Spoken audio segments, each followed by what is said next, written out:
जय हिंद।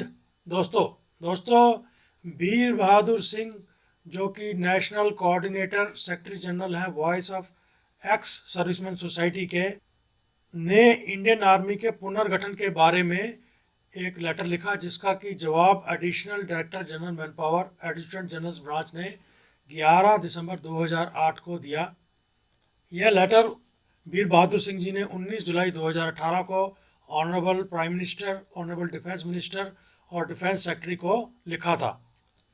आपने जो चिंता इंडियन आर्मी के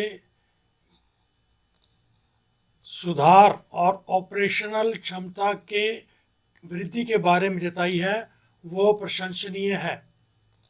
आपने जो इंडियन आर्मी और उसके ढांचे के बारे में विभिन्न प्रकार की समस्याएं और पहलू जो आपने लेटर में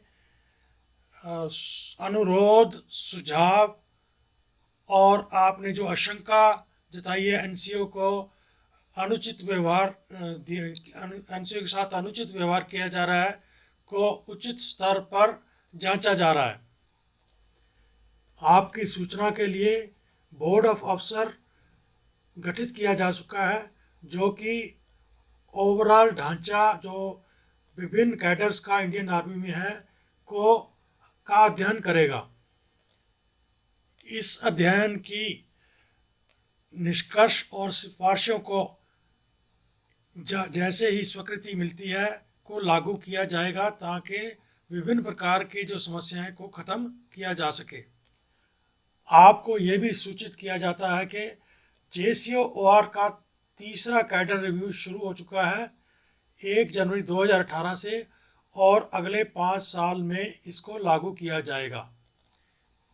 इससे एनसीओ और JCO के जो कैरियर की अभिलाषा है, महत्वाकांक्षा है, को भी संबोधित किया जा सकेगा। हेमंत कुमार फौजदार, डिप्टी डायरेक्टर एडजुटेंट जनरल।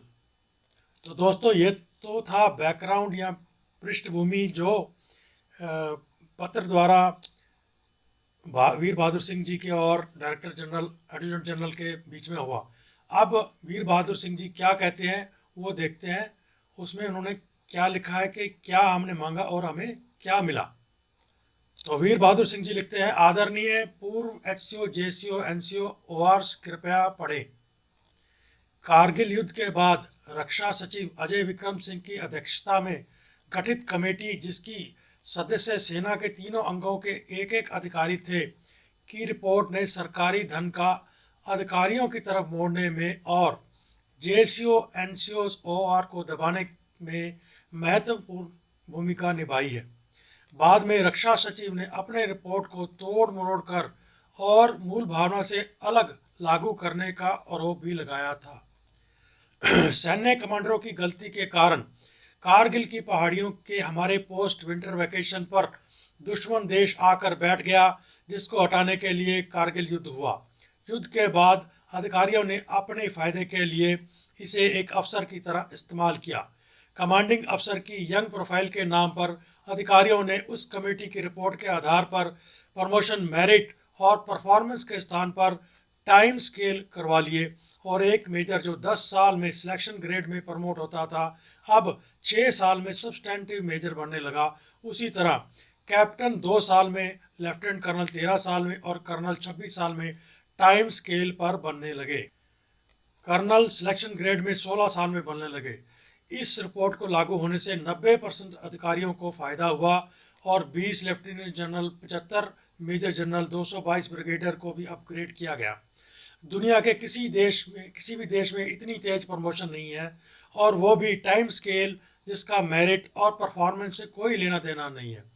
इससे पहले सेकंड लेफ्टिनेंट रैंक को समाप्त किया गया। सेना के अधिकारियों को सेना में ही निवृत्त होने के बाद री एम्प्लॉयड होने लगे।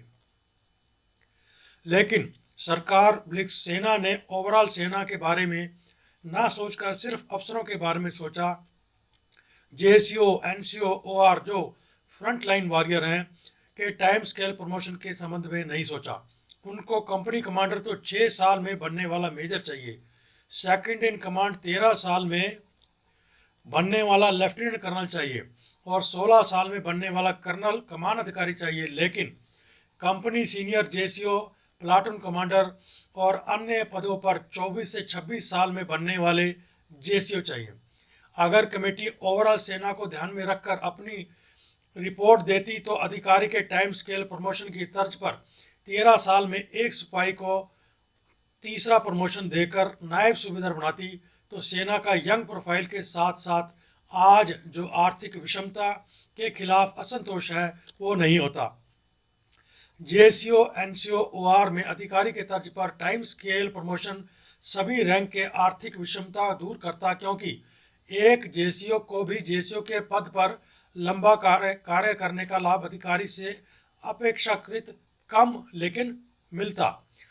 6वें सीपी सेंट्रल पे कमीशन के दौरान भी अगर तीसरा एमएसपी 15 साल में भी दे दिया गया होता तो कानून जो कि कानून सही है तो भी इतनी आर्थिक विषमता नहीं आती।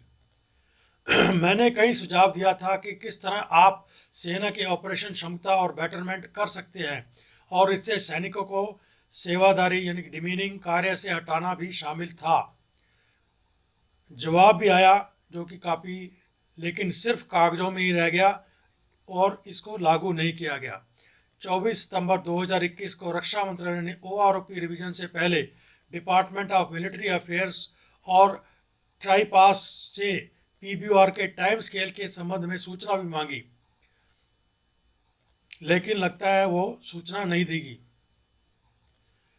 Voice of ex serviceman society इस विषय पर गंभीरता से विचार कर रही है कि तीनों एमएसपी 15 साल तक देने के लिए केस दायर करे, क्योंकि अपने पूरे कैरियर में एम्प्लॉय 3 प्रमोशन का हकदार है।